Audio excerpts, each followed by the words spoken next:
Hello everyone, welcome to my channel Solo Prep.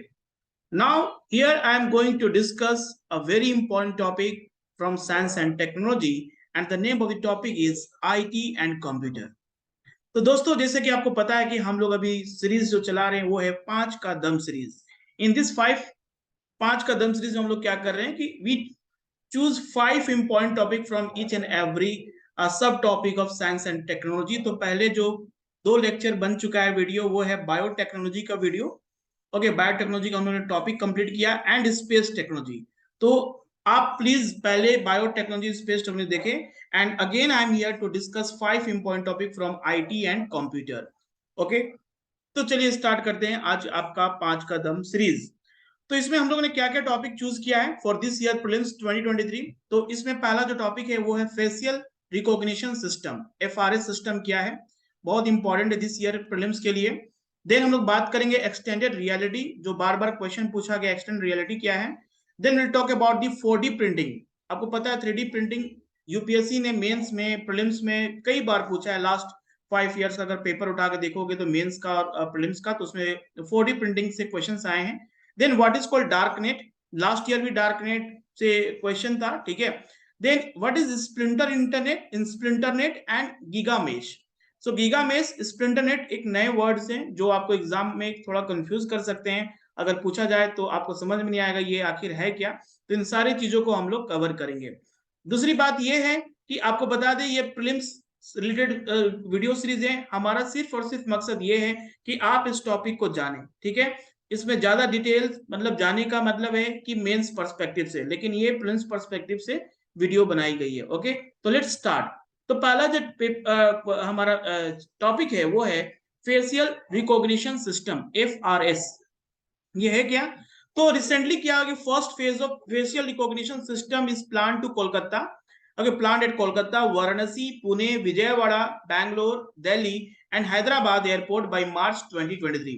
तो ये मार्च 2023 का न्यूज में आया था कि government is planning for the first phase, जो कि इन सारे जगह पे एयरपोर्ट पे फेशियल रिकॉग्निशन सिस्टम को इंस्टॉल किया जाएगा, ठीक है।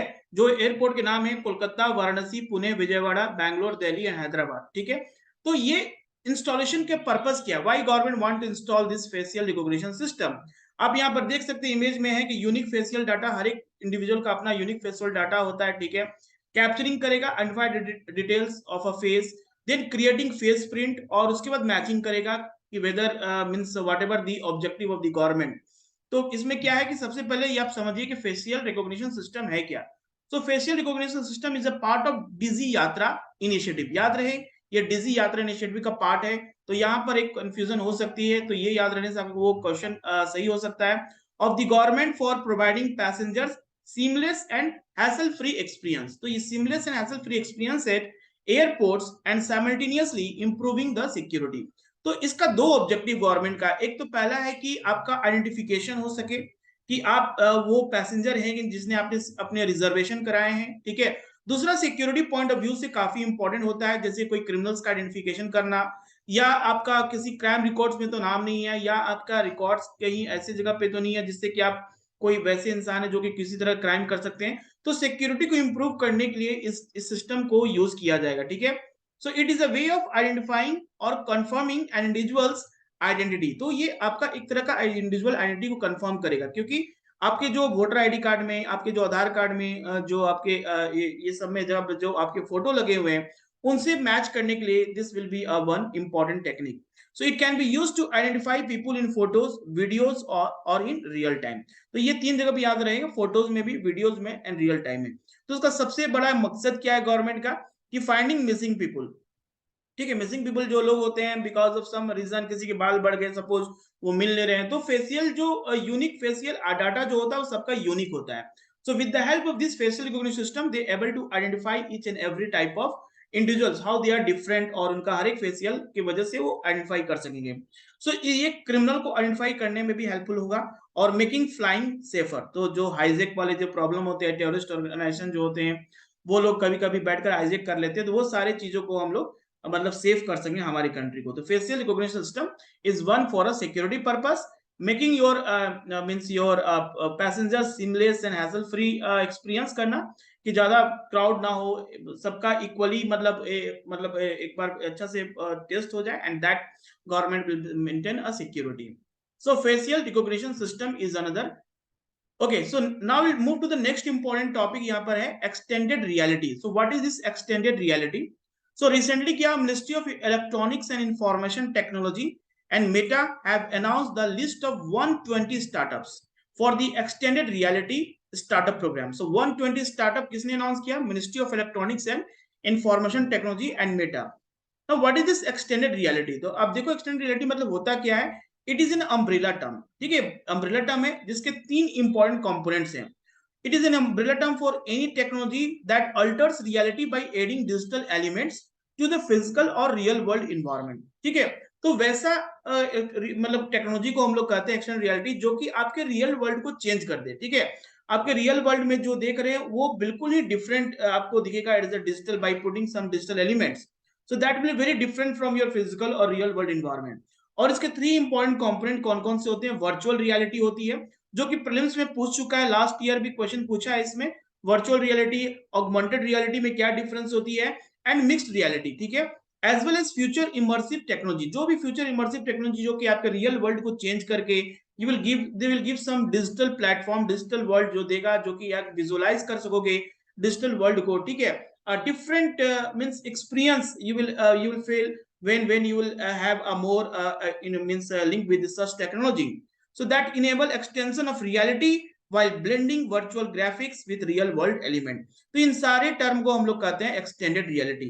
और इसके जो इंपॉर्टेंट कंपोनेंट जैसे मैंने बताया, वर्चुअल रियलिटी है. ठीक है, उसके बाद ऑगमेंटेड रियलिटी, उसके बाद है मिक्स्ड रियलिटी. तो ये तीनों रियलिटी होते क्या है, इसको वन बाय वन हम लोग चेक कर लेते हैं. बात करते हैं ऑगमेंटेड रियलिटी. ऑगमेंटेड रियलिटी क्या होता है? It does not create new reality. ठीक है, but it overlay digital images on to real world. तो ये कोई नया रियलिटी नहीं, ये does not create any new reality. Okay, और ये होता है क्या कि ये डिजिटली आपके मतलब जो रियल वर्ल्ड होता है उसमें कुछ एक तरह का एडिशन पॉइंट करता है with the help of device like mobile phone और टैबलेट. तो जैसे कि आप कभी शॉप जब ई कॉमर्स में फ्लिपकार्ट या किसी भी वेबसाइट से जब किसी चीज को आप परचेज करते हो, या if you want to buy a sofa set, if you want buy a table or anything, तो वो आपको दिखाता है कि you just check in your room. अपने रूम में आप चेक करो कि वो सामान आपके रूम में रखने से कैसा दिख रहा है. Okay, that's called a augmented reality. So it include Instagram filter, जो इंस्टाग्राम में फिल्टर यूज करते हो, फेशियल डिफरेंट फेसेस को लगाते हो, चश्मा पहन लेते हो आप. ठीक है, जैसे कि चश्मा पहन लिए, टोपी लगा लिए, ठीक है, तो चेन लगा लिए, गोल्ड चेन लगा लिए, ये सब क्या है, फिल्टर्स यूज होते हैं. एंड स्नैपचैट्स लेंसेज जो ये सारे यूज करते हैं, they all are example of augmented reality. तो ये एग्जाम में समझना होगा कि एग्जांपल में कौन कौन से आते हैं. सेकंड बात करते हैं वर्चुअल रियलिटी. वर्चुअल रियलिटी क्या होती है? It is a 3D. Okay, it is a 3D digital environment completely generate through a computer. तो यहाँ पर एक अलग ही इन्वायरमेंट क्रिएट होता है by the help of computer वो, और उसको फील करने के लिए आपको इस तरह का डिवाइस सर में पहनना, इस तरह से पहनना पड़ेगा आपको, एक तरह का डिवाइस. ठीक है, so in virtual reality it can be fully immersed in simulated realities with the help of dedicated headset capable of generating realistic images and sound just like a real life. So आप जब ये headset को पहनोगे तो you will see a different world. Okay, and you will experience, okay, you can, this is for the understanding. और आज के समय में एडुकेशन में काफी यूज हो रहा. okay, a virtual reality to understand, suppose you are study about any mountain, okay, river system आपको पढ़ना है, तो you wearing such a headset will give you entire images कि रिवर ओरिजिन कहाँ से हो रही है, कैसे इरोजन हो रहा है. ठीक है, वो सारी चीजों को आप एक तरह से एक रियलिटी की तरह एक प्रैक्टिकल वे में आप समझ सकते हो, because of computer that will give you very different environment. तो सम एग्जांपल जैसे कि है include generated by gadgets like Oculus rift and Samsung gear virtual reality. तो वर्चुअल रियलिटी और ऑगमेंटेड रियलिटी में क्या है कि वर्चुअल रियलिटी बिल्कुल आपके सामने एक नई इमेज लाएगी, एक नई मतलब 3D मॉडल में एक नई कर सकते हैं जनरेटेड एक डिजिटल इन्वायरमेंट क्रिएट करेगा. ऑगमेंटेड रियलिटी में बिल्कुल नहीं होता है वैसा. ऑगमेंटेड रियलिटी में you just see a filter that reality is visible there. Okay, और इसके बाद हम जो बात करते हैं वो है आपका मिक्स्ड रियलिटी. तो मिक्स्ड रियलिटी क्या हो गया? सो मिक्स्ड रियलिटी मतलब हो गया it lies to the intersection of virtual reality and augmented reality. तो दोनों के बीच का जो होता है दैट्स कॉल्ड मिक्स्ड रियलिटी, जहां पर आप देख सकते हैं कंप्लीट डिजिटल वर्ल्ड के साथ साथ रियल वर्ल्ड को भी आप एक्सपीरियंस कर सकते हो। Now this technology blends a real and virtual world to create complex environment where physical and digital elements interact in a real time. तो फिजिकल और digital element interact real time में करते हैं। So one example mixed reality क्या है, it could be scene depicting finding a new element by Tony Stark in Iron Man movie. तो Iron Man movie देखो, ये जिस तरह का जो है that give you a virtual reality also, at the same time you are also in a real world.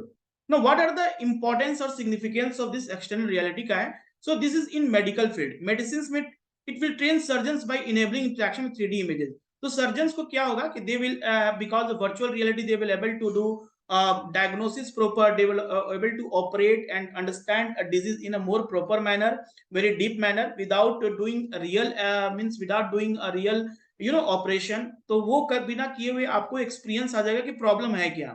It is also for the entertainment and gaming industry के लिए बिल्कुल अच्छा है आज के टाइम में कि you will enjoy a real world. आप जुरासिक वर्ल्ड में चले जाओगे, ठीक है, ऐसा गेम जहां पर आप जुरासिक वर्ल्ड में चले जाओगे और आपको जब वो हेडसेट आप पहनोगे तो आपको लगेगा आपके पीछे डायनासोर आपको दौड़ रहा आपके पीछे आपके, तो how you are experience.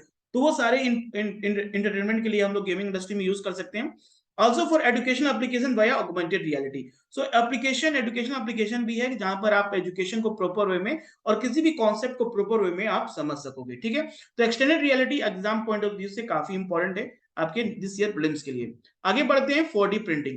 3D printing से काफी सारे क्वेश्चन आ चुके हैं लास्ट ईयर। तो 4D प्रिंटिंग क्या है वो जान लेते हैं। तो 4D printing is the process through which 3D printing object transform itself into a another structure over the influence of external energy input as a temperature, light और other environmental stimuli। तो 3D technology से जो हम लोग जो materials बनाते हैं वो 3D मटेरियल्स के बाद यहाँ पर एक्स्ट्रा डी और दिया हुआ है, इसलिए हो गया 4D। तो 4D का मतलब ये है कि जो आपके पास 4D टेक्नोलॉजी मतलब है कि ये कुछ नया करेगा। और नया क्या करेगा, जो भी मटेरियल्स 3D से बना हुआ है वो मटेरियल्स क्या होगा, because of the influence of some external stimuli like temperature आप इंक्रीज कर रहे हैं या डिक्रीज कर रहे हैं, या लाइट की इंटेंसिटी बढ़ा रहे हैं या घटा रहे हैं, और another means like warm water, ठीक है, किसी तरह है। तो वो जो स्ट्रक्चर बना है, वो जो स्ट्रक्चर बना वो क्या होगा, कंप्लीटली चेंज हो जाएगा। जैसे कि देखिए यहाँ पर एक इमेज बना है, 4D printed gripper grabs an object when the temperature is optimal. So optimal जब टेम्परेचर उसको प्रॉपर मिला तो वो एक तरह का होल्ड कर दिया इसको, ठीक है, होल्ड करके इसको मतलब कि उठाने में भी काम आ रहा है। तो दिस इज कॉल्ड 4D। मतलब इसमें जो भी मटेरियल्स बनेंगे वो मटेरियल्स क्या होंगे, because of external stimuli, because of temperature, light और अदर स्टिमुली, इन्वायरमेंट स्टिमुली से जो मिलेगा वो एक नया स्ट्रक्चर बनेगा। ओके, सो 4D प्रिंटिंग क्या refer to as 3D printing transforming over time. तो यहाँ पर सबसे इंपॉर्टेंट क्या है, टाइम को बारे में दिया, मतलब टाइम के साथ साथ वो जैसे जैसे उसको जो इन्वायरमेंट स्टिमुलस मिलेगा that will change in different structure. Now, big breakthrough about 4D printing over 3D printing technology is the ability to change shape over the time। ये बहुत ही कीवर्ड है, आपसे एग्जाम में पूछा जा सकता है, what is the difference between 4D and 3D। तो ये आपका है कि because of technology 4D it will ability to change shape over time, जो शेप है ओवर टाइम के साथ चेंज हो जाएगा under the influence of external energy like temperature, light and other environmental stimuli। Now they required stimuli or trigger to start transformation। इसको क्या चाहिए, external stimuli चाहिए, तभी जाके ये टेक्नोलॉजी काम करेगी। सच एज मॉइस्चर होना चाहिए, टेम्परेचर होना चाहिए, लाइट होना चाहिए, इलेक्ट्रिकल करंट होना चाहिए, even stress and some pH value. Okay, ना प्रॉपर्टी क्या होता है, इट इज सेल्फ असेंबली, ये अपने आप में मतलब डिफरेंट स्ट्रक्चर ले लेता है। सेल्फ एडेप्टेबिलिटी मींस वो टेम्परेचर को अडॉप्ट कर लेता है। Self healing, shape memory and self capability, these are some important property. तो ये 4D टेक्नोलॉजी का क्या आज के टाइम में यूज हो सकता है, it is use for medical, biotechnological में यूज कर सकते हैं, रोबोटिक्स लाइक होल्डिंग समथिंग और किसी सामान को उठाकर रखना, ऑटोमोबाइल इंडस्ट्रीज में हो सकता है, एरोस्पेस में हो सकता है, textile, flexible electronics and construction. तो 4D प्रिंटिंग में आपको यही याद रखना है, this is because of external stimuli होता है। ओके, एक्सटर्नल स्टिमुली से ये काम करेगा, ठीक है, जब एक्सटर्नल स्टिमुली मिलेगा तभी इसको ये फंक्शन करेगा। And most important thing is it change shape. Okay, change shape or over time, it change shape over time. ये दो पॉइंट आप याद रखोगे तो आपके प्रीलिम्स में जो भी क्वेश्चंस आएंगे आप इजीली उसको सॉल्व कर पाओगे if they will ask the difference between your 3D and 4D printing. Okay, आगे बढ़ते हैं। नेक्स्ट हमारा है डार्क नेट। ये डार्क नेट काफी न्यूज में आ रहा है, तो डार्कनेट होता क्या ये देख लेते हैं। सो जर्मनी रिसेंटली क्या, Germany has shut down the Russian linked hydra market. तो हाइड्रा मार्केट क्या, Russian linked hydra market is a darknet considered as the world's biggest and oldest darknet marketplace of illegal items and services। अब ये darknet मतलब हो गया कि ऐसा network जहां पर अंधेरा है, और अंधेरा मतलब होने का मतलब है कि यू कांट आइडेंटिफाई कि क्या क्या वहां, जैसे अंधेरा, when you enter in dark room you will not able to see what are the other objects inside the room। Similarly, it is a networking site जहां पर what activities are happening here no one able to understand, no one able to means identify। तो ये basically illegal items and services के लिए use की जाती है darknet. और हाइड्रा मार्केट जो है जर्मनी का ने अभी रिसेंटली रशिया का सबसे बड़ा और ओल्डेस्ट जो डार्कनेट है। सो डार्कनेट को हम लोग डार्क वेब कहते हैं। अब जैसे देखिए इस इमेज में जो सरफेस वेब है, ओके, सरफेस वेब में क्या क्या आता है, गूगल आता है, ठीक है, बिंज आता है, विकिपीडिया जो हम लोग यूज करते हैं, तो 4% we are using surface web. जो डीप वेब होता है जहां पर थोड़ा बहुत आपको चाहिए, जहां पर कहते हैं ना कॉन्फिडेंशियलिटी चाहिए, जहां पर कुछ सीक्रेट चीजें रखते हैं गवर्नमेंट, जैसे कि एकेडमिक डाटाबेस हो गया, multilingual database, academic records, okay, government resources, organisation repositories. तो अभी आपको जैसे डिजी लॉकर, गवर्नमेंट की डिजी लॉकर है, अब जहां पर स्टूडेंट अपने मार्क्स को रख सकते हैं, तो DigiLocker will be the part deep web because without your id and password you will not able to access it। तो वैसा चीज जो कि ओपनली कोई भी एक्सेस कर सकता है वो हो गया सरफेस वेब। डीप वेब में हो गया जहां पर इंफॉर्मेशन जो एक सेंसिटिव इंफॉर्मेशन है, किसी की प्राइवेसी के लिए इंफॉर्मेशन रखी गई, वो आ गया डीप वेब में। मतलब कि you will able to access when you have ID and password. Medical record हो गया, फाइनेंशियल रिकॉर्ड हो गया, legal document, subscription information, scientific report, computer websites. तो ये सारे 90% ऑफ जो डाटा होता है वो बेसिकली डीप वेब में होता है। यहाँ पर you will only allow to access when you have a give a permission from the authority, तो तब जाके एक्सेस कर सकते हैं। तो surface web where everyone can access without ID and password. लेकिन जो डार्क वेब होता है वो होता है प्राइवेट कम्युनिकेशन। 6% ऑफ जो डीलिंग होता है वो डार्क वेब में होता है। Okay, this is called contraband sales, illegal information, encrypted sites. Okay, तो ये सारे जो डार्क वेब जिसका आइडेंटिफिकेशन करना बहुत ही मुश्किल है। अब यहाँ पर डार्क वेब भी कहते हैं डार्कनेट को। It is that part of internet which can not be access through traditional research engines like Google or nor it is accessible by normal browser like Chrome और Safari। ये सारे से access नहीं कर पाएंगे। तो पहला आप याद रखो इसके में ये सारी चीज नहीं कर सकते। तो it generally use non standard communication protocol which make it inaccessible to internet service provider और गवर्नमेंट अथॉरिटी। तो मतलब आप इसको यूज करके डार्क वेब से यूज करके किसी को मैसेज कर रहे हो या किसी को कोई मेल कर रहे हो या जो भी इंफॉर्मेशन दे रहे हो, वो आपका वहां पर इंटरनेट सर्विस प्रोवाइडर मींस आपका वो रिकॉर्ड नहीं हो पाएगा, नहीं गवर्नमेंट अथॉरिटी पकड़ पाएगी आखिर आपकी कहां से ये यूज कर रहे हो।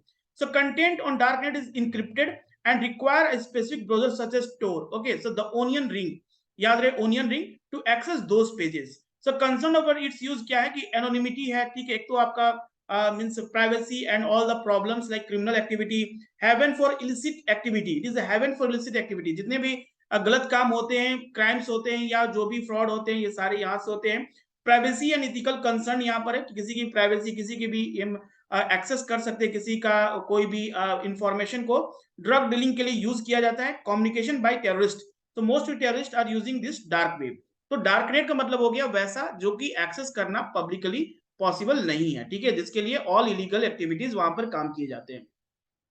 अब बात करते हैं हम लोग स्प्लिंटर नेट क्या होता है। स्प्लिंटर नेट हो गया, तो recently splinter net is breaking of one global internet into, the splinter net मतलब क्या, it is the breaking of one global internet into several smaller and fragmented pieces due to content filtering and censorship। so splinter मतलब हो गया breaking of global internet several small and fragmented so that you will not able to access मतलब completely internet service को खत्म कर देना, ठीक है। so this division can be caused by religion, politics, government, technology और commerce।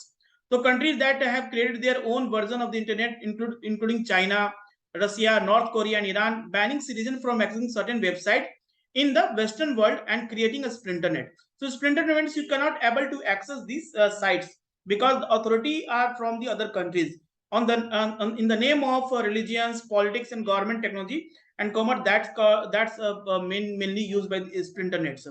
so recently क्या, China's Great Firewall keeps American tech giants out while phishing online services developed indigenously। so this is pushing online services। okay, online services को push किया जा रहा है indigenously so that people will more use Chinese technology and Russia in 2019 passed the sovereign internal law or the online iron curtain that enable the country to disconnect its internet from the rest of the world. तो splinter net मतलब हो गया कि isolate हो जाना, ठीक है। अब तो टेक्नोलॉजी को यूज तो मिल रहा है, that will be not available to everyone, okay, that not available to everyone, that's called splinter net. और भी रसिया और यूक्रेन के वार में भी काफी सारे स्प्लिंटर नेट न्यूज में आए थे, ठीक है। आगे बात करते हैं what is called giga mesh. So giga mesh हमारे न्यूज में रहा है। इसमें क्या है कि recently total 15 villages in different part of the country were identified which may soon be seamlessly connected through a next generation networking solution. So ये India में है, ठीक है। इंडिया में 15 villages को आइडेंटिफाई किया गया है जो कि different part of our country were identified which may soon be seamlessly connected through a next generation networking solution. Means अभी 4G की बात करें तो 4G से ये कनेक्टेड हो सके, ठीक है। So Giga Mesh is an innovative wireless, पहले तो ये क्या, wireless network solution that can give fiber like bandwidth internet service to सब अर्बन एंड रूरल एरिया। तो सब अर्बन और रूरल एरिया में इंटरनेट सर्विस को ज्यादा से ज्यादा स्ट्रॉन्ग किया जाए, ज्यादा से ज्यादा लोग एक्सेस कर सकें विद न्यू टेक्नोलॉजी 4G। वही जो मेथड है उसी को गीगा मेश कहा गया। It is a innovative wireless technology, okay. इसका मेन एम क्या है, to address the congestion issues in 4G infrastructure and provide high-tech and affordable internet connectivity. So high-tech means in a village and suburban area where price will be very cheap and people will able to access a high internet speed. Okay, तो वो एक तरह से connectivity के लिए use होगा। जो digital Bharat है, डिजिटल गवर्नमेंट स्कीम है, that will be able to fulfill or the government able to fulfill its objective by connecting rural area with the urban areas. Okay, so a single giga mesh device can provide up to 40 links with 2 plus Gbps, okay, capacity communicating up to range of 10 kilometre, मतलब 10 kilometre range तक वो आपको 2 plus इतना speed से downloading process में आपको देगा। So it is support, it is started support by AI, artificial intelligence and robotic technology park, जिसको आर्ट पार्क कहते हैं, the technology innovation hub at the Indian Institute of Science, which aims to chart the future of millimeter wave wireless communication on earth and in space. तो इसका main objective क्या है कि how we able to provide a technology in a rural area, okay. So this are some collaborating institutions. तो art park है, technology innovation hub है, Indian Institute of Science है, okay. So it is a not profit foundation. सो art park क्या है, it is a not profit, okay, not for profit foundation promoted by the Indian Institute of Science Bengaluru, okay. Indian Institute of Science Bengaluru ने इसको promote कर रहे हैं। So giga mesh is like a rural internet connectivity से related है और हमारे country में 15 विलेज को आइडेंटिफाई किया गया है, ठीक है। So this all news are very important for this year prelims exam. I hope this you like this video and thanks for watching. If you like the video, then please like and subscribe it and wait for the next video where we will discuss about last year prelims science and technology question. तो हम लोग last year के जो prelims के science and technology question है उसको हम लोग डिस्कस करेंगे, ठीक है, नेक्स्ट वीडियो में। Okay, thank you everyone.